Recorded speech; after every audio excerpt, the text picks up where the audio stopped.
Welcome gamers, weebs, and nerds alike. A genre that does get oversaturated in the worst ways nowadays is open world games. So many games that make it open world just to fit in and fill it with pointless boring quests, boring worlds, and just repetitive gameplay. However, there are open world games that are downright amazing and have given us some of the best games of all time.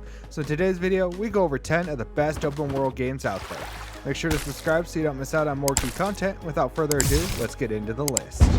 Kicking off this list, we have Crimson Desert. Love it or seriously despise it, you cannot deny that Crimson Desert has an absolutely outstanding open world that feels full and lively. There's enemies galore, camps to take over, quests up the wazoo, and so many random different minigames that you can play for hours and do a crap ton of different things.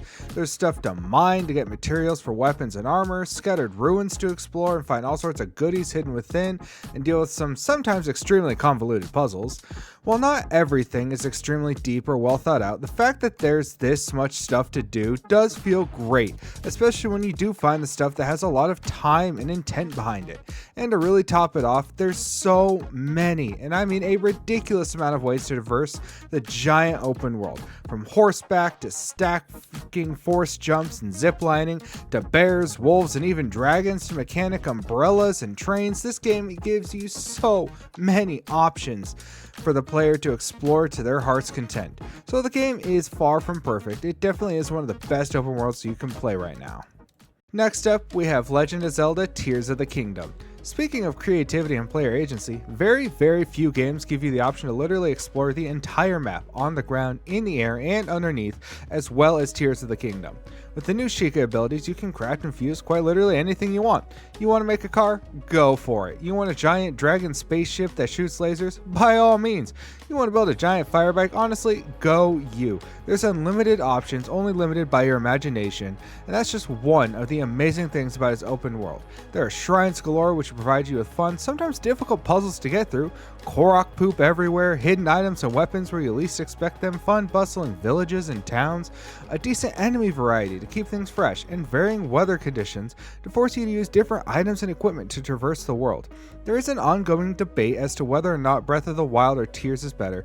When it comes to the open world, Tears having the areas in the sky as well as the caverns underneath on the ground, we have to give it to Tears, especially since it took what worked great with Breath of the Wild and improved on it tenfold. Next up, we have Baldur's Gate 3. This might be a controversial pick here, but with how amazing the world areas in this game are, we gotta include it, especially since it does kind of blur the lines a little bit between open world and sandbox. Just like another game on our list, this took the world by storm when it came out in 2023, with its amazing cast of characters who we've actually been lucky enough to meet most of. Great character agency, allowing you to make any character you want, any build you want, make whatever choices you want. The game story is very dependent on you, the player. It's outstanding music by Borislav Slavov, and of course, it's amazing open world. You have 3 locations you can visit in the game with acts 1 through 3, and each one is extremely dense, has many locations to explore, find all sorts of goodies and quests in, and it's also all optional. I mean, my first playthrough, I didn't know the Githyanki Crash was there because I didn't know it was optional. We've gone on and on about this game on our channel, and the numerous updates it's gotten post-launch have added so much amazing content. Honestly, if you haven't played this game, you're doing yourself a disservice, because even if you don't like tactical turn-based RPGs, this one very well might surprise you. Next, of course, we have Red Dead Redemption 2. This was kind of obvious. It'd be criminal if we didn't put it on this list. This has been the poster child for a long while for how immersive and dynamic a video game world can be, and is used to compare new open world games a lot of the time to ridiculous degrees. It has highly detailed environments where NPCs have very intricate schedules, from just hanging at the saloon to cutting wood and the wood actually falls, to the normal walking around in towns. Everything just feels so lived in and realistic. There's multiple different ways to get around, from horses to wagons. It really feels like you're in the Wild West. There's a crap ton of different activities and minigames like poker, blackjack, dominoes, to fishing and heists and hunting animals that actually do behave like they would in real life. There's a bunch of random encounters to keep things fresh and exciting, and of course the story, as many can attest, is darn near perfection, with some saying it's the best story of all time. If you haven't played Red Dead 2, do yourself a favor and hop into the Wild West today. Next up, we have Kingdom Come Deliverance 2. If you want to talk about realism and immersion, you seriously, and I mean seriously, can't really do any better than Kingdom Come 2. This took an already amazing open world and story in the first game and amplified it 100 times. Heck, at some point you're going to completely forget there's a main story. At least we definitely did, as we played for tens and tens of hours, only to realize we haven't even hit the halfway point. You can smith, which involves a deep smelting and hammering process. You can make potions, which require very focused and detailed recipes and instructions. You can ride and take care of your horse. Thievery is insanely in depth. There's so many choices and checks you can try and pass. Your smell and clothes impact how the world sees you. It's insane. And there's a litany of minigames too, from Farkle to hunting, horse racing, and more. The towns are also a one-to-one replica of their real-life counterpart. This game is definitely not for everyone, but if you like deep immersion in your open worlds, you can't really do much better than this. Next, we have one of the biggest ones out there in No Man's Sky. Now, if you want complete creative freedom to explore the entire, and I do mean practically the entire universe, this is your game. When this launched, it was received horribly, and justifiably so. It didn't really deliver on any of the stuff promised. It was just kind of a bare bones, barren space game with nothing really to do. Fast forward 10 years and over 40 named big updates spanning from adding base building and exocrafts in the first update to adding binary and tertiary stars and dramatic new landscapes, including new and denser fauna, weather updates, infestations, and more in the Origins update, to the newest one adding a literal Pokemon minigame called Xeno Arena. There's so much to do and explore. You can have a whole squadron of ships at your control. Customize your own ship to your heart's content, build bases, become a pirate. You can explore ruins, play games. The possibilities in this game are endless, and the updates just keep coming. Hello Games really took the initial backlash personally, because they come back multiple times a year, belt in hand, to give us more and more free updates. That's probably the biggest thing here, is all the content they've added over the years and years is absolutely positively completely free. This is easily not only one of the best comeback stories ever, one of the best open world games of all time. Now we have The Witcher 3 Wild Hunt. While Witcher 2 kind of started to put CD Projekt Red on the map, Witcher 3 catapulted them to stardom.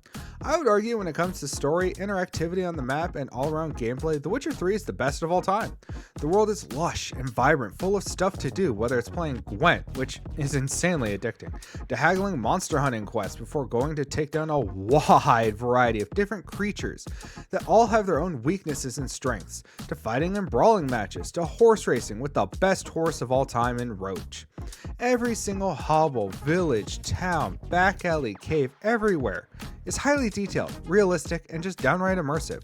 This was highlighted even more with the next gen update that came out, which changed and improved a lot of stuff. Add on top one of the best stories in gaming with amazing characters, multiple different endings based on your choices throughout the game, and gorgeous music, but also not one, but two expansive, well-written DLCs that had so much to do, new weapons, items, clothes, and more.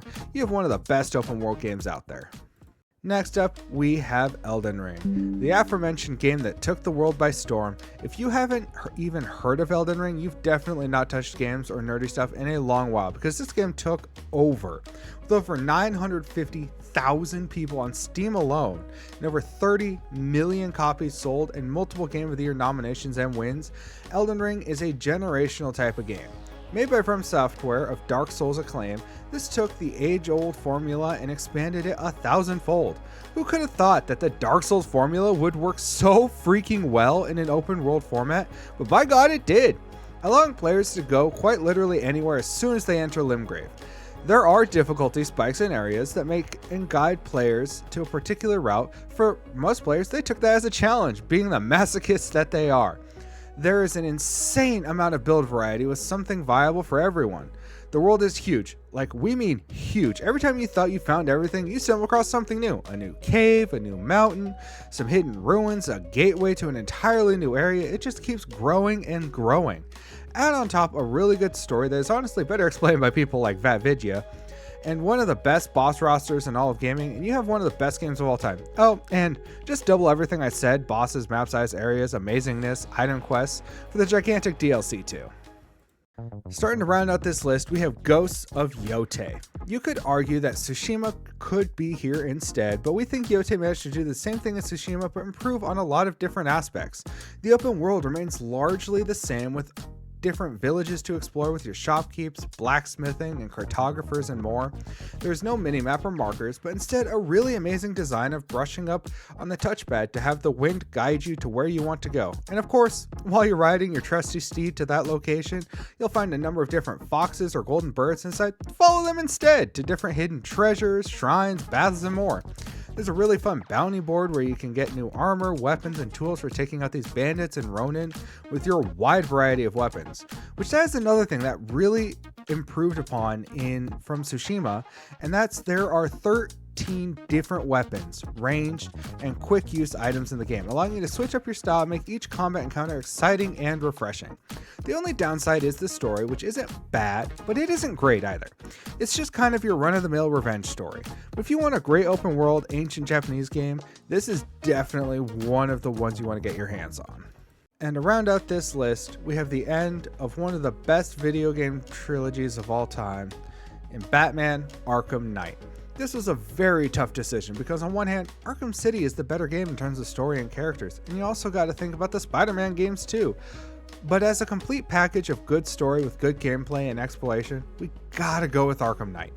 The story is actually really solid, and while a lot of people were very worried about a Batman game with no Joker as the main antagonist, it ended up working out great with Scarecrow and the others, especially since the Joker isn't gone. No, he's still part of Batman's psyche, a part that'll never really ever be gone and that consumes him at times, which is displayed amazingly in the game. The combat is as smooth and reactionary as ever, allowing you to build insane combos. You have 3 huge islands in Gotham City to explore as you grapple, glide, and for the first time ever drive around in the Batmobile, which yes does have its issues, but it's still pretty cool. To round things out, it still looks insanely gorgeous. Like you couldn't tell this game came out over a decade ago. This is easily one of the best superhero games of all time, and an amazing open world game too. I mean, come on, who doesn't like patrolling Gotham as the Caped Crusader himself? That wraps up our list for the best open world games of all time. Of course, we did leave off a lot of games, so let us know in the comments what your favorite open world games are. Be sure to check us out on Twitch and TikTok for more geeky goodness. Be sure to subscribe so you don't miss out on more geek content. And until the next video, keep on geeking on.